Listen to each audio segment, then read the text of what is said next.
Mastery by Robert Greene. Introduction. Imagine for a moment, it's the late 1890s. The entire world is buzzing with a new dream, the dream of flight. The smartest minds, the most brilliant engineers, and the wealthiest industrialists are all in a race to build the first flying machine. Samuel Langley, a famous scientist with a massive grant from the U.S. government, is the clear favorite. He has the best materials, the brightest team, and all the resources in the world. And then there are two brothers, running a small bicycle shop in Dayton, Ohio. They have no college degrees, no formal engineering training, and barely enough money to fund their strange hobby. They are the furthest thing from experts. Their names are Wilbur and Orville Wright. To the outside world, this isn't even a competition. It's a race between a titan of science and two humble mechanics. And yet, on a cold December day in 1903, it was the Wright brothers who made history, achieving the first powered, controlled flight. They didn't just win the race, they changed the world. How did they do it? How did two outsiders, with none of the advantages of their rivals, solve one of the greatest puzzles in human history? The answer to that question is the secret we're going to unlock today. It's a secret that has been used by the greatest minds in history, from Leonardo da Vinci and Mozart to Albert Einstein and the contemporary masters of our own time. It's a hidden path, a process that anyone can follow to achieve the highest levels of power and skill in their chosen field. Today, we're diving into a book that maps out this path with breathtaking clarity. It's called Mastery, by the brilliant author Robert Greene. This isn't just a book, it's a blueprint for unlocking the potential that lies dormant within each of us.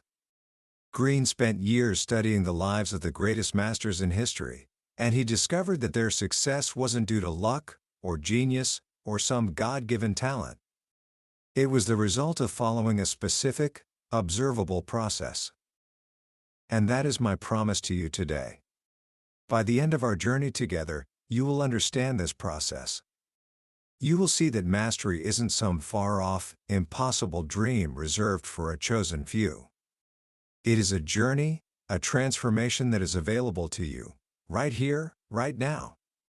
You will learn how to find your true calling, how to navigate the crucial early years of learning, and how to awaken a higher form of intelligence that will allow you to see the world in a way you never thought possible. So, get comfortable and open your mind.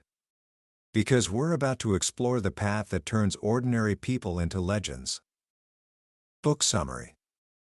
Every one of us, when we're young, feels a unique pull towards something. It's a deep, quiet curiosity. For some, it's a fascination with taking things apart to see how they work. For others, it's the magic of words, or the rhythm of music, or the patterns in nature. Robert Greene tells us that this inner force isn't just a fleeting interest, it is the most important signal of your life. He calls it your life's task. Think of it like a seed that is planted within you at birth. This seed is your uniqueness, your specific genetic makeup, your personal inclinations, a one-time phenomenon in the universe. Your entire purpose in life is to find that seed, to cultivate it, and to let it grow into its full potential.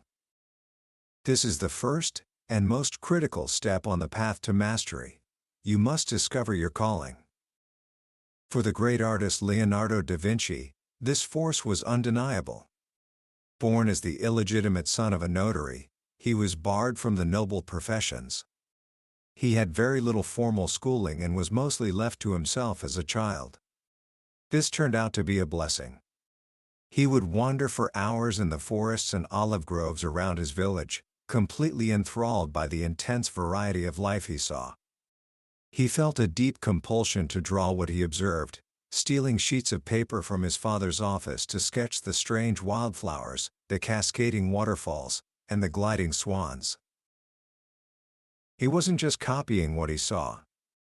In the act of drawing, he had to observe things much more closely, to notice the tiny details that made each thing come to life. He began to wonder about the hidden force within a plant that pushed it through its various transformations, from a tiny seed to a magnificent flower.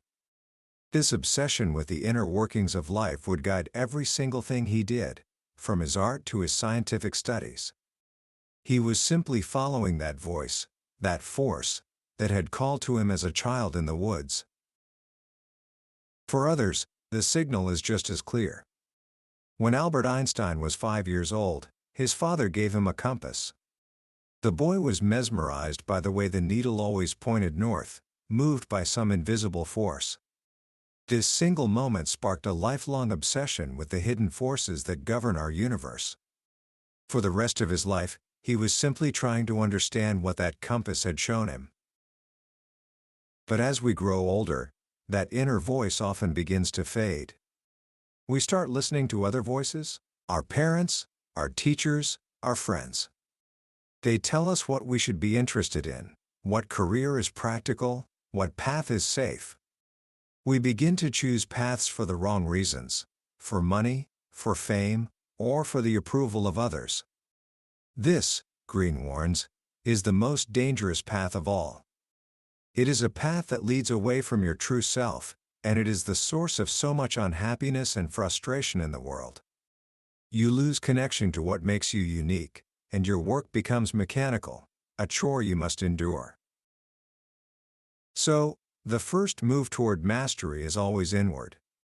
You must learn to silence the outside voices and listen for that faint signal from your childhood. Look back at the activities that you never tired of, the subjects that sparked a deep curiosity, the moments where you felt a heightened sense of power and connection. That is where your life's task is hiding. It's a journey back to your origins. It's about reconnecting with who you truly are.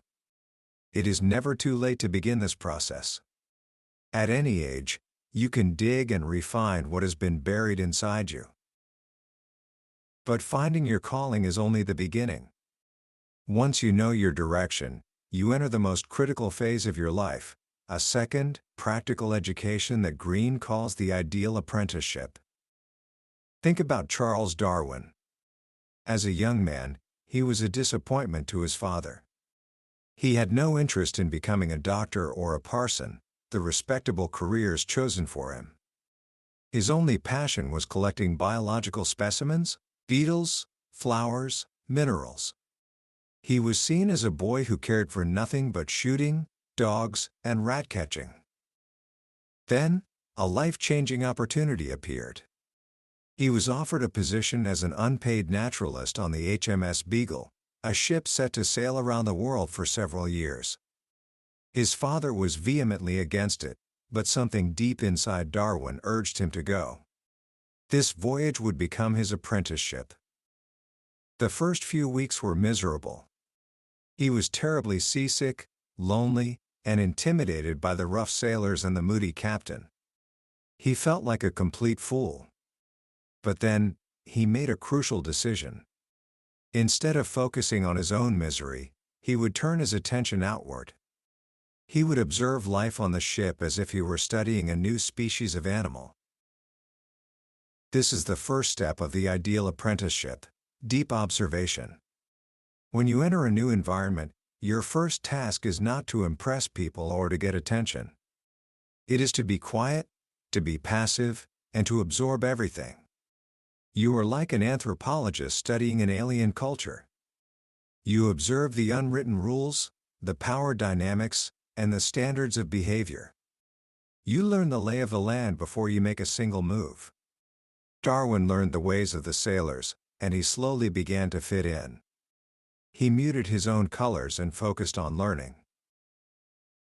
When the ship arrived in Brazil, he was mesmerized by the intense variety of life. This is where the second step of the apprenticeship began: skills acquisition. Darwin realized he had to expand his knowledge far beyond what he knew. He spent endless hours studying every living creature in his sight, taking copious notes, and learning how to organize all of this new information. Greene explains that this is a natural learning process. Our brains are designed to learn through practice and repetition. He points to the magical number of 10,000 hours. Researchers have found that it takes roughly this amount of dedicated practice to reach a high level of skill in almost any field, whether it's playing the piano, becoming a chess grandmaster, or, in Darwin's case, becoming a master naturalist. This practice isn't always fun. The initial stages are often filled with tedium and boredom. But you must embrace this. The pain and boredom you feel are signs that you are toughening your mind, just like physical exercise toughens your body. Too many people give up at this stage, seeking distraction and immediate pleasure. But if you push through, you enter what Greene calls a cycle of accelerated returns. The more you practice, the better you get. The better you get, the more interesting the practice becomes. It's a powerful feedback loop that builds momentum. As Darwin's skills grew, he moved to the third step, experimentation. He began to take treks deep into the interior of South America, into places no naturalist had ever explored. He was no longer just a passive observer. He was actively testing himself, pushing himself past his comfort zone. On a beach in Argentina, he discovered the enormous bones of extinct animals, including a giant armadillo and a mastodon. In the high Andes, he found fossilized seashells 12,000 feet above sea level. These discoveries sparked radical new ideas in his mind. He began to question the biblical story of creation. Could it be that life on the planet was in a constant state of flux and development? The voyage transformed him. The lazy, unfocused boy was gone. In his place was a disciplined, sharp, and ambitious scientist. He had completed the first and most important transformation on the path to mastery. The goal of your apprenticeship is not money or a fancy title. The goal is this transformation of your mind and character. You must choose positions that offer the greatest possibilities for learning. Practical knowledge is the ultimate commodity, and it will pay you dividends for decades to come.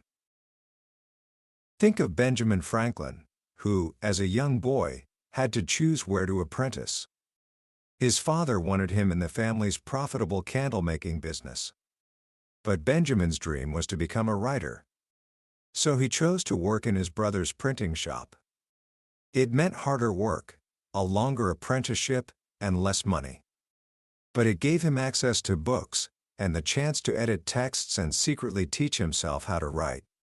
He valued learning over money, and this single decision set the stage for his entire illustrious career. As you move through your apprenticeship, you'll find that learning everything on your own is slow and inefficient. To streamline the process, you need a guide. You need a mentor. The mentor-protégé relationship is the most effective form of learning ever devised. A mentor can save you years of wasted effort. Their knowledge and experience become your knowledge and experience. They can direct you away from dead ends, give you immediate feedback, and, most importantly, they can show you how a master in your field actually thinks. Consider the story of Michael Faraday, who grew up in poverty in London in the early 1800s. His destiny seemed to be that of a blacksmith, like his father. But he had an intensely curious mind. He managed to get a job as an apprentice bookbinder, and in his spare time, he devoured every book that passed through his hands. One day, he read about the latest discoveries in electricity and felt he had found his calling. He decided he would become a scientist. But this was an impossible dream for someone of his social class. He had no education, no teachers, no access to a laboratory. So, he created his own education. He attended public lectures on science, took meticulous notes, and even recreated the experiments in the back of the bookshop. One day, he got the chance to attend a series of lectures by the most famous chemist of the time, Sir Humphrey Davy. Faraday was completely inspired. He realized that science wasn't just about accumulating information, it was a way of thinking, a creative spirit that he could feel in Davy's presence. He knew, with absolute certainty, that he needed Davy to be his mentor. So, in an act of incredible boldness, he took the 300 pages of notes he had made on Davy's lectures, bound them beautifully into a book, and sent it to Davy as a gift, along with a letter asking for a job. Miraculously, a position opened up, and Faraday was hired as Davy's laboratory assistant. His education under Davy was unbelievably rapid. He was no longer looking at science from the outside, he was on the inside. He learned how to prepare Davy's chemical mixtures, how to assist in dangerous experiments, and most importantly, he absorbed Davy's way of thinking.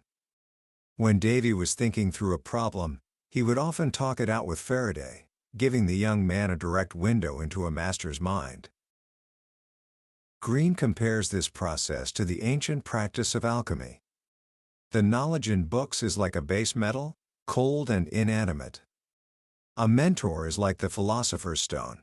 Through direct, personal interaction, they heat up that knowledge and bring it to life, transforming it into something like gold. Faraday didn't just learn chemistry from Davy, he learned how to think like a creative scientist. But the mentor relationship has its own dangers. As you absorb your mentor's knowledge, you must be careful not to become a mere copy. Your goal is always to surpass them. After 8 years, Faraday had become an accomplished chemist in his own right, but Davy was still treating him like an assistant, keeping him under his thumb. The relationship eventually soured, and Faraday had to break away. It was painful, but necessary. Having internalized Davy's knowledge, he was now free to find his own path. He went on to make discoveries in electromagnetism that would revolutionize science and far outshine the fame of his one-time mentor. Life is short. You cannot afford to waste years stumbling around on your own. Find a mentor. Submit to their authority, absorb their knowledge, and then, when the time is right, find the courage to move on and forge your own identity. Now, even with a calling and a mentor, there is still one great obstacle that trips up almost everyone on their path to mastery. It isn't a lack of skill or knowledge. It's people. The social world is a minefield of emotional battles, political intrigues, and manipulations. If you're not careful, you can get so bogged down in these dramas that you have no time or energy left for your actual work. Greene tells us that the main problem we face is what he calls the naive perspective. Because of our long childhood, we get into the habit of seeing people through the lens of our own emotional needs. We project our hopes, our fears, and our desires onto them. We misread their intentions and then react in ways that cause confusion and conflict. Social intelligence is the ability to discard this naive perspective and see people as they truly are. It is the ability to step outside of your own self-absorption and focus deeply on others. The greatest example of this is Benjamin Franklin. As a young man, Franklin was brilliant, ambitious, and utterly naive about people. When he created the fictional character of Silence Dogood and wrote wildly popular letters to his brother's newspaper, he couldn't resist revealing that he was the author, expecting praise. Instead, his brother reacted with envy and anger, making life impossible for him. Later, as a young printer in Philadelphia, he was completely duped by the governor of Pennsylvania, William Keith, who promised to fund his new printing business but was really just a man full of empty talk. Franklin was so wrapped up in his own dreams of success that he ignored all the obvious signs that Keith was unreliable. These painful experiences forced Franklin to change. He realized that his view of people was completely distorted by his own emotions. He made a resolution.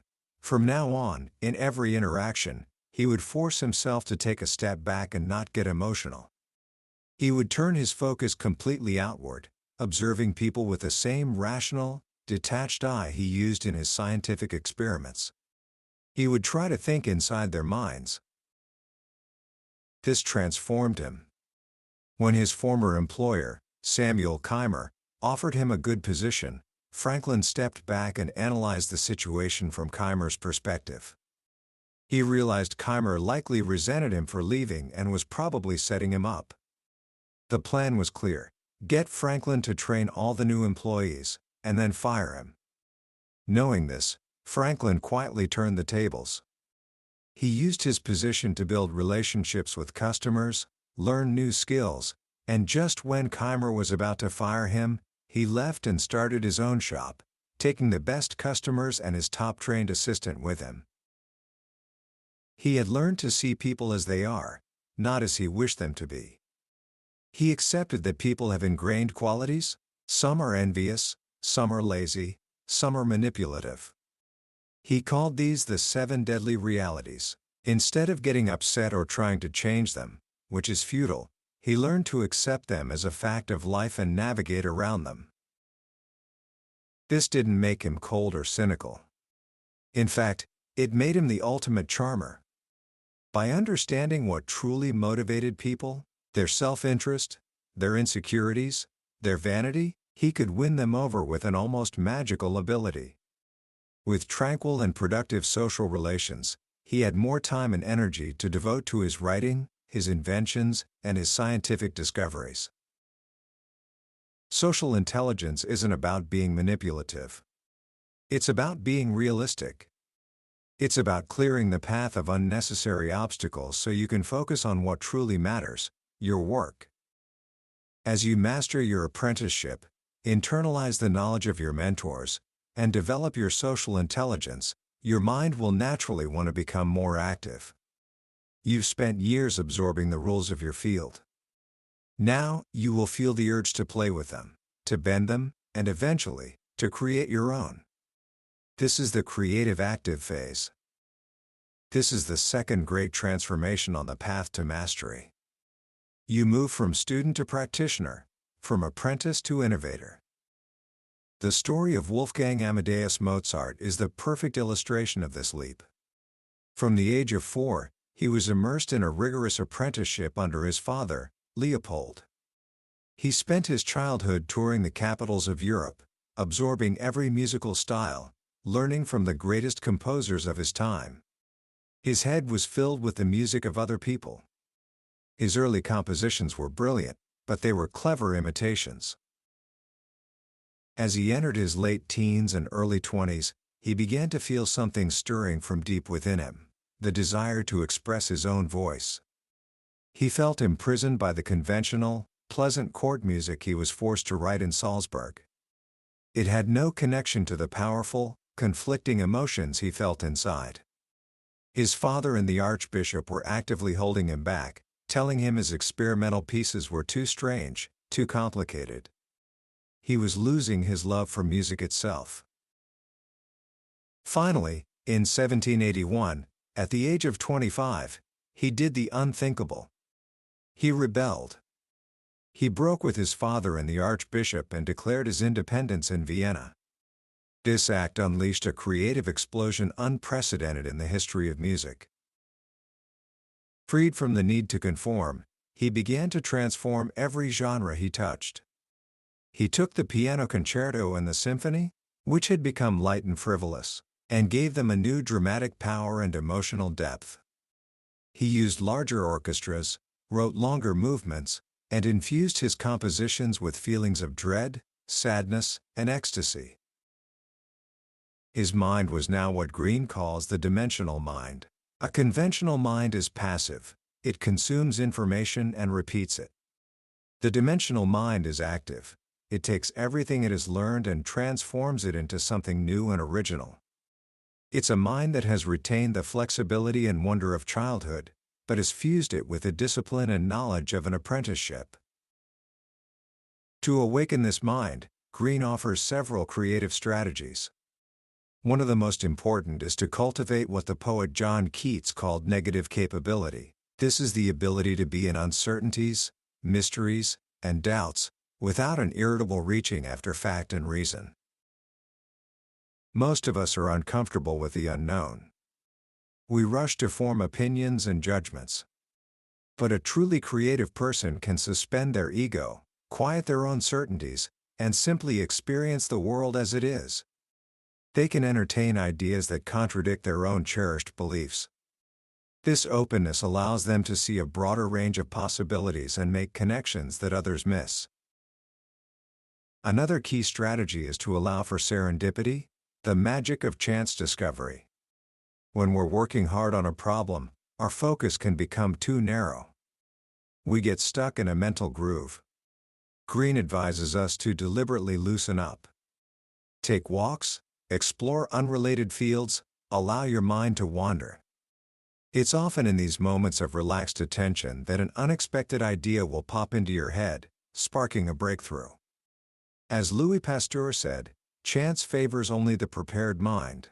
Your years of focused work prepare the soil of your mind, and a moment of serendipity plants the seed. Mozart had spent 20 years preparing his mind. He had mastered every rule of composition. Now, in the creative active phase, he was free to break them.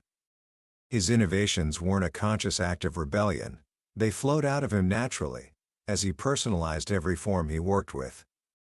He had reached a point where he wasn't just following the language of music, he was creating it.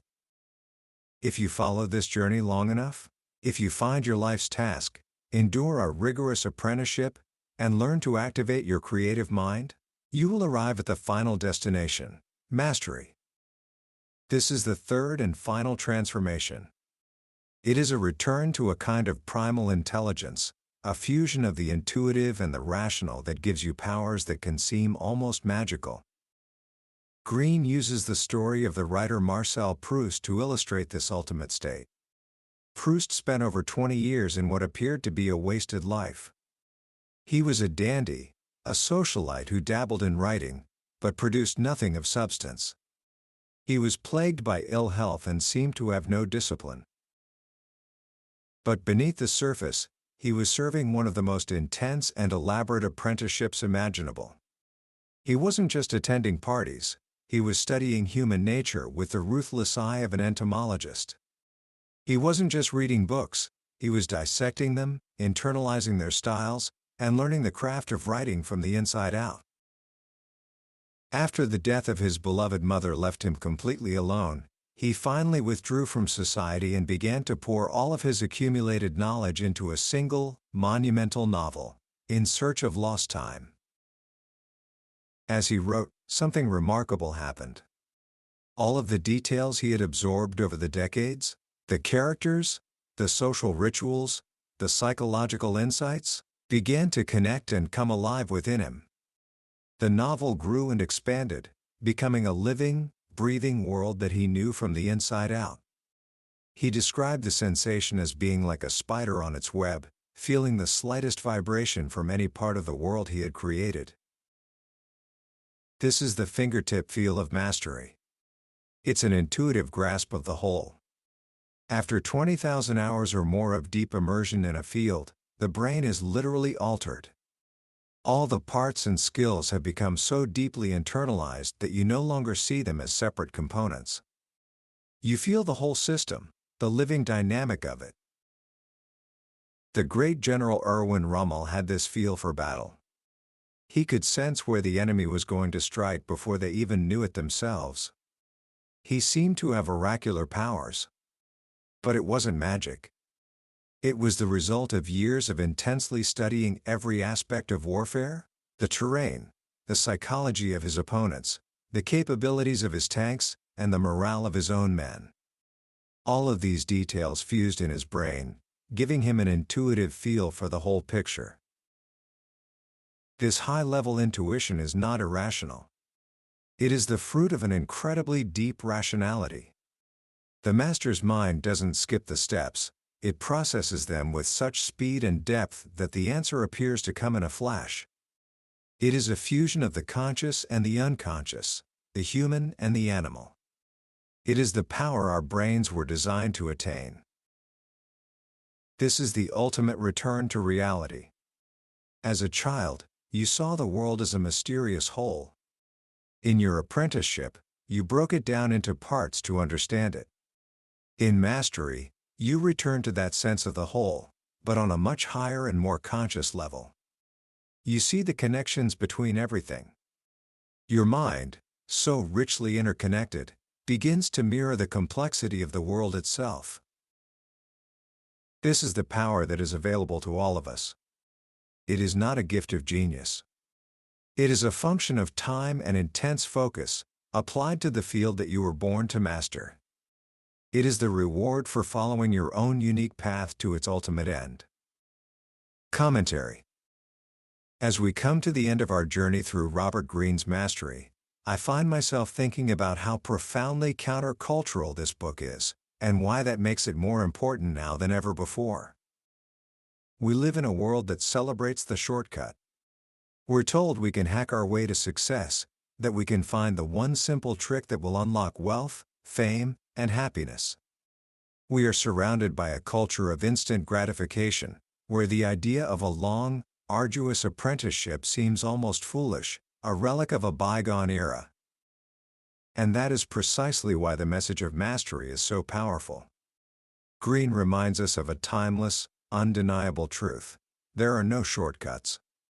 Real, lasting success, the kind that brings not just power but also deep fulfillment, is the result of a process.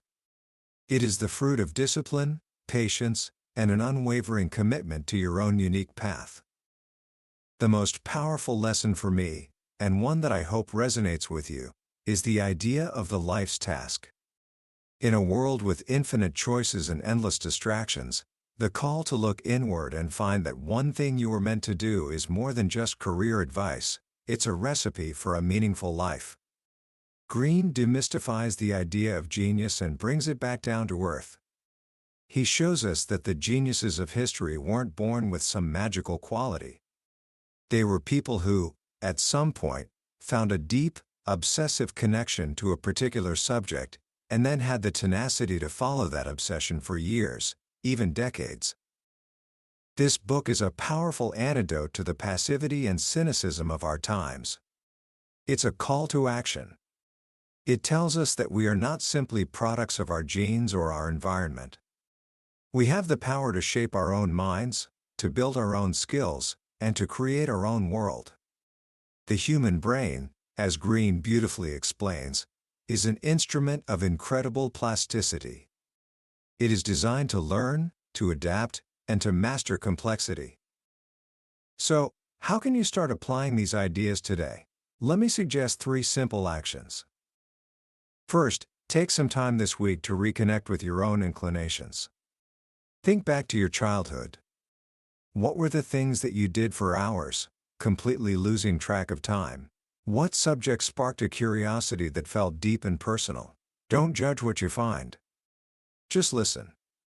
That is the voice of your life's task trying to speak to you. Second, embrace the spirit of the apprentice. Pick one skill, any skill that interests you, and commit to practicing it with focused attention for just 30 minutes a day. It could be learning a language, playing an instrument, or coding. Feel the initial frustration and boredom, and push through it. Experience the small joy that comes from getting just a little bit better each day. This will teach you the power of the process. And third, practice social intelligence. The next time you're in a conversation, try to consciously quiet your own inner monologue. Stop thinking about what you're going to say next. Instead, focus completely on the other person. Pay attention to their tone of voice, their body language, the emotions behind their words. Try to see the world, just for a moment, from their perspective. This small shift will begin to open your eyes to the rich, complex world of human nature. That was the book summary of Mastery by Robert Greene. We've certainly touched on the core ideas today, but a summary, no matter how detailed, is like looking at a map of a beautiful country. It can show you the landmarks and give you a sense of the terrain, but it can never replace the experience of actually walking the paths yourself. The true power of this book is in the stories, the details, and the way Greene's ideas slowly work on you as you read. This summary is meant to be a guide, to help you see if this journey is one you want to take. If anything we've discussed has sparked a fire in you, I wholeheartedly encourage you to pick up a copy. Reading it isn't just about gaining knowledge, it's about starting a transformation. The link to the book is in the description below. Also, if you've found value in our time together today, please take a moment to like this video and subscribe to the channel. That way, you won't miss our next exploration into another one of the life-changing books you'd find on a billionaire's bookshelf. Let's continue to learn and grow together.